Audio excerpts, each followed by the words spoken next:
മത്തായി 10:39 തൻ്റെ ജീവനെ കണ്ടെത്തിയവൻ അതിനെ കളയും, എൻ്റെ നിമിത്തം തൻ്റെ ജീവനെ കളഞ്ഞവൻ അതിനെ കണ്ടെത്തും. യേശുവിൻ്റെ ഈ മൊഴികളുടെ സാഹചര്യം മനസ്സിലാക്കിയെങ്കിൽ മാത്രമേ ശരിയായ അർത്ഥം മനസ്സിലാക്കാനാകൂ. തൻ്റെ ശിഷ്യരെ ശുശ്രൂഷകൾക്കായി പല ഭാഗത്തേക്കും പറഞ്ഞു വിടുമ്പോൾ ചില പ്രത്യേക സന്ദേശങ്ങൾ നൽകുന്നു. മറ്റേതൊരു ഗുരുവിനെയും പോലെ യേശുവിന് അവരോടെല്ലാം നല്ലതായി വരും എന്ന വാഗ്ദത്തം നൽകാമായിരുന്നു. എന്നാൽ അവിടുന്ന് ഈ വയലിലെ കഠിനമായ സാഹചര്യത്തെക്കുറിച്ച് ബോധ്യപ്പെടുത്തിയാണ് അയക്കുന്നത്.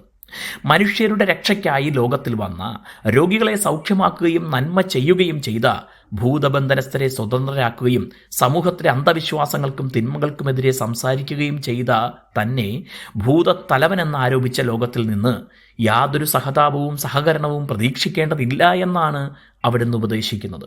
എന്നാൽ അപ്പോൾ തന്നെ ഒരു ക്രിസ്തു ശിഷ്യൻ ഇത്തരം സാഹചര്യങ്ങളിൽ എടുക്കേണ്ട നിലപാട് എന്തായിരിക്കണമെന്ന് വ്യക്തമാക്കുന്നു.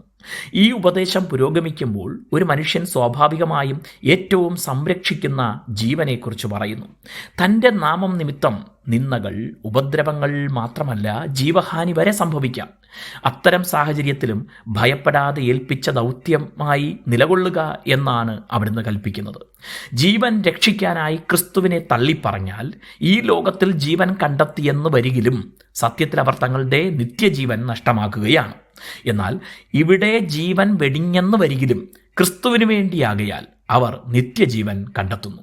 താൽക്കാലിക ജീവിതത്തിനായി ദൈവത്തെ മറക്കുന്ന, തള്ളിപ്പറയുന്ന ഓരോ വ്യക്തിയും എത്ര വലിയ അബദ്ധമാണ് കാണിക്കുന്നത്, എത്ര ഭയങ്കര ആപത്തിനെയാണ് ആലിംഗനം ചെയ്യുന്നത്. നശിച്ചു പോകുന്ന ലോകത്തിൽ എന്തെല്ലാം നഷ്ടപ്പെടുത്തേണ്ടി വന്നാലും അത് സ്വജീവൻ തന്നെയായാലും മരണമില്ലാത്ത ദൈവത്തോട് ഒത്തുവസിക്കുക എന്ന സൗഭാഗ്യത്തെ സ്വന്തമാക്കുന്നവരാണ് ജീവനെ നഷ്ടമാക്കി ജീവൻ കണ്ടെത്തുന്നവർ. ദൈവം നമ്മെ അനുഗ്രഹിക്കട്ടെ.